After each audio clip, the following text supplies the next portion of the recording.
Hi, I'm Terry Murphy, Senior Editor for Realty Times News TV, Realty Times Network, and in the men's room with Murph. And boy, do we have a man in the men's room. And you might not know that this man is the father of real estate listing web portals. And here's the thing, it's the 30-year anniversary of listings on the web, and we have the man behind the power of that. His name is Russ Bergeron. He's been a highly influential figure for multiple listing services, particularly in pioneering real estate listings online. So you are the man of the hour.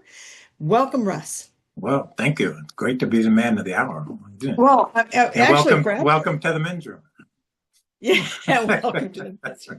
Well, it's kind of a great way to showcase men in the real estate vertical of women in business, women in real estate. And this was a revolutionary time, and it goes way back to 1995. Is that accurate? Yes, that's when we started looking at this internet thing that was just coming on the horizon. I always joke about how Al Gore and I had just invented the internet, and we had just formed Orange County MLS back in 1993.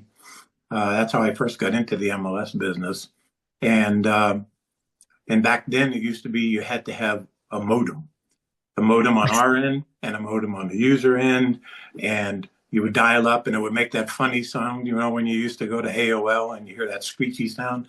That was the MLS of 1993, 4 or 5. And the problem with that is not only was it expensive, but in order to prevent the user from having to make a long distance phone call. That was back when there were long distance phone calls. We had to have modems stashed all around the county in order to service them so they could make a local call to access the MLS. And another one of my jokes is, I'm sure there's a closet full of modems somewhere that we never picked up, and somebody's going to find them one day, and some archaeologists will. But so we looked at that and said, how can we eliminate some of that cost, all those extra phone lines, all the extra modem, at least on the MLS end. And that was, like I say, that was just when the MLS was beginning. So I said, is there some way that we can take advantage of the MLS, for the internet or the MLS system? And just at that same time, I had come across some companies who were doing things with listings on the internet or via the internet. For instance, that's when Prodigy first introduced their listings for sale. I don't know if anybody remembers Prodigy back in the day, but you could go to Prodigy, and I think it was like $35 a month. You could advertise your listing on Prodigy. I don't know how many users they ever had, and I don't think too many people took advantage of that. And then there were two companies in Southern California, one right here in Orange County, called Visual Listings, that John Giammo, who I'm sure you know, being at Realty Times, had founded. And there was another one down in San Diego called Real Select, and that was Richard Jansen headed that up. And that's the company that eventually became Home Store / Realtor.com and so forth. But they were putting listings on kiosks, so that you could go, in John's case, in Visual Listings case, you could go to the mall and there would be a manned station there, and you could go up there and say, hey, I'm looking for properties. Can you find something for me? And you could do a search right on the kiosk, kind of like an ATM machine, and do a search for listings, and which was pretty cool. But again, that was not every listing. And so fortunately, John's office was right across the street from our office in Anaheim. And so we set up a meeting and we discussed, and this was initially for me was to discuss putting the MLS on the internet. But as we talked more, I kind of came to a realization, seeing how the kiosks work, that maybe it's a good idea if we could put all the listings on the internet and make them available to all the consumers, which would be pretty cool. And so we kind of went away from the original thought and then started on the internet piece. So we did kind of like a little skunk works and put together the package to get all the listings out there. And this was the birth of homeseekers.com, which was the first site to have all of the listings available from one MLS on the internet. And so we did that. We got it up and running. We did a soft rollout, which basically said we didn't tell anybody that we were doing it. I always subscribe to the I'd rather apologize than ask permission, but it came out pretty nicely. So we did a big rollout. We announced it to consumers on media, and we announced it, of course, to our brokers and agents. And of course, they immediately loved the fact that we did that. I'm just joking. They hated it. They thought it was terrible. They thought we were stealing all their listings. Oh my God, how can you do that? You're going to put us out of business. If you do that, why do they need us? Were all the questions that they asked. And so, of course, we had to have an emergency board of directors meeting and brought in all of our brokers to the meeting. Not all of them, but we have so many of them, but some of the major players. And two of the biggest complainants were two of our large independents at the time, one of which was Tarbell, which is now part of Berkshire Hathaway. And so we had to explain to them, basically, it's not a bad thing. And we're not stealing your listings. We're not doing anything, taking it away from the value. And so by the end of that meeting, they were kind of, well, maybe this isn't so bad. And part of that is the fact that the site, I think, which is amazing, is it had such a great design, had lots of information about the listing, photos, of course. I don't think we had maps at that point, but that followed shortly thereafter. The contact information was for the listing agent and the listing broker, which was critical. That's always been my argument about that. We explained to them the potential for lead generation off of this, that they're going to have access to millions and millions of people on the internet. And importantly, the cost was zero. It wasn't $1 a listing or $10 a listing or $35 a listing. It was going to be zero. And so the result of that then basically was a week later, there was a full-page ad in the Orange County Register, our local newspaper here, from Tarbell that said, "Come see our listings on Home Seekers," which was amazing. That was just so great after they had complained so much, and then turned them around and said, "Hey, we recognize that this is pretty cool."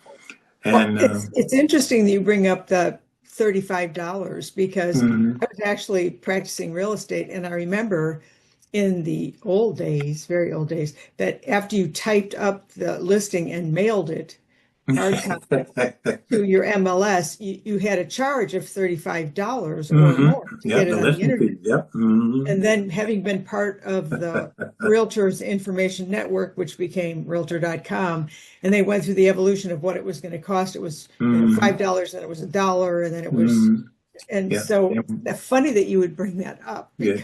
That was pivotal. Yeah, once Tarbell went, then everybody else went. Oh, absolutely. Yeah, everybody got on board, and for the next couple of years, realtors and consumers, when they thought about the internet, they thought the internet was Home Seekers, because that's where they went all the time, and so it was pretty cool. We were impressed with ourselves. So. I'm impressed with you too.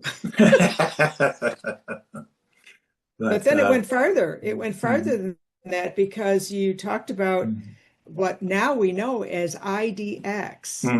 Why don't you give us that little bit of history? Yeah, well, after we had been up and running for a while, and we looked and said, "No, what else can we do?" And obviously, we needed to generate some revenue, because that would be good to have. You can't, maintain a site with zero revenue. So again, John and his crew came up with a thing called CityNet, which was the ability for a broker or an agent to actually kind of host, if you will, a version of Home Seekers on their own website. So you could go to tarbell.com or firstteam.com or berkshirehathaway.com, and you could actually put a search button on there that would say "Search for listings here," and that way the traffic could come to your site. You didn't have to go through home seekers to get a referral. So it provided that value, which morphed into IDX eventually. Revolutionary. Mm-hmm. And it happened, and there was lots of fear, as you mentioned, from brokerages and how that was going to happen. And then we had to have new additions to the code of ethics about advertising and scraping and all the kinds of things. Oh my God. And we still are working on all that. But you had so much impact on so many places. I mean, this goes back to the 90s. I mean, that was a wild time, as, like you said, we had dumb terminals. We didn't have centralization. Right. Mm-hmm. We didn't have, when we first brought up OCMLS, it was the dumb green letter terminals. And we started, we actually had photos available on these terminals at the time, but it was one of those that might take, a minute to load one photo. And so it wasn't getting used a lot. But, it's really fun that in all the years that I was in the MLS business, I saw how we morphed, and hopefully I had something to do with it. I actually started in Garden Grove here in California as the technical leader for the company who did books. We actually have a printing plant here in Garden Grove, and where we published MLS books. You remember those? Oh, you may not. I bought my own. I bought my own because, especially the comparative market analysis ones, because I wanted to have my own whenever I needed them. So bless your heart for that. Because for those of you that have never heard of this book thing, before that, it was just a whole pile of papers wrapped in saran wrap. And if you dropped if you dropped the current information all over the parking lot, you were doomed for another couple of weeks. Yeah, we were even cleaning out, helping a real estate office cleaning out space for them, and they had some old index cards that they used to use to publish, and you'd have them in your file box, and that's how you do it. And if one sold, you take it out of the box and put it in the sold box, and so forth. So we went from books we went to dumb terminals, actually the thermal printing terminals, and then to CRTs, and then finally the color terminals, and so it's nice that I was able to be part of and see the progress we made. We were one of the first to add mapping to the MLS, which I remember that because they never had that before. Tax data. That was another thing that was added. Mm-hmm. That was another thing. So in the old days, kids, if you were smart, you went down to the tax assessor's office to confirm things with a big can of popcorn or some candy so that they didn't hate you. It is so convenient to verify. I mean, that was part of the issue, was to verify. And you were so pivotal in that. And I remember the first mapping system. It was a geodata system. We're sitting there with the NASA space team, and they said, "I'm like, why do you care what there is in Alaska if you're in Chicago?" Is such a knucklehead, because we became so global, and you were such a pivotal part of that. Mm-hmm. And you went on. I mean, so with innovation comes guidelines and what do you want to say? The complexity of organizing data. And that was born with RESO, the Real Estate Standards Organization, which, is now in a huge position. Tell us a little bit about when you were on that founding board. Yeah, I mean, it was a great idea. I mean, if you look at like MISMO, the mortgage industry has had a standard for years and years and years, which is used throughout the industry, and it had never happened in the MLS industry because there were so many different vendors who were providing MLS services. There was the company I started with, PRC, which has morphed over the years and is now CoreLogic. You had Fidelity, you had R.L. White, you had Rapatoni, who is still around. All these companies but they all had proprietary databases.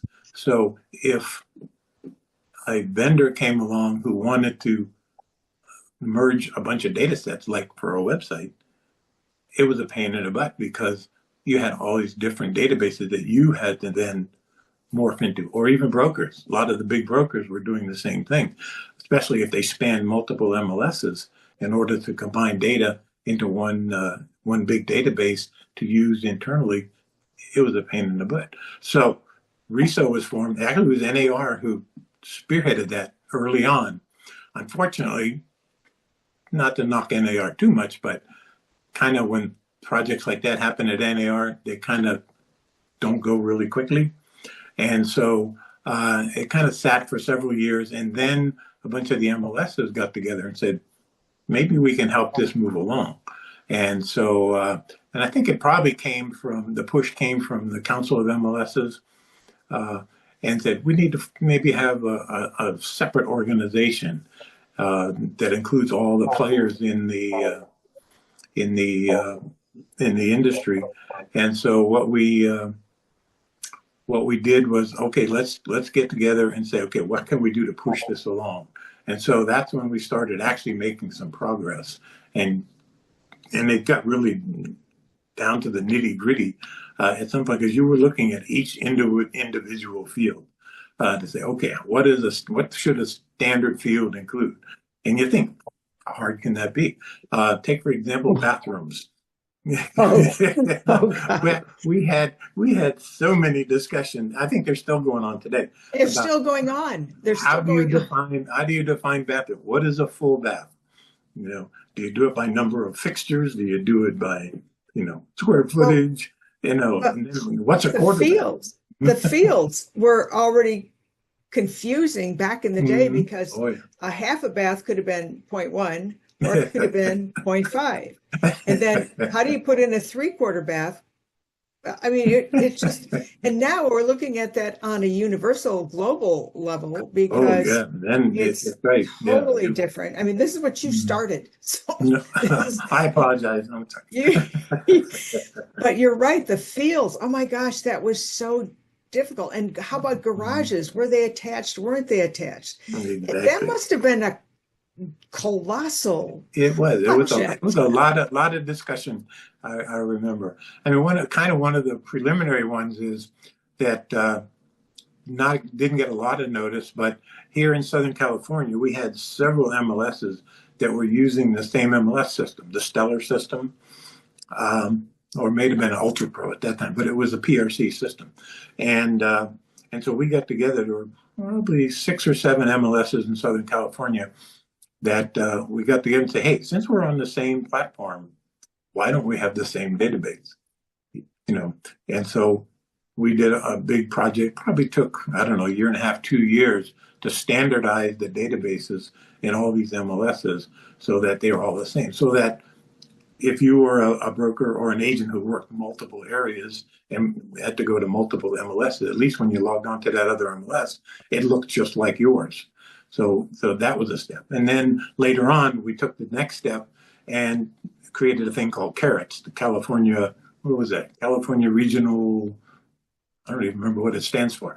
Anyway, but what that was a central database. Take all these disparate MLSs and put them into one database so that you could access that one database. So if you were a vendor doing internet stuff, you could access that and pull the data from there.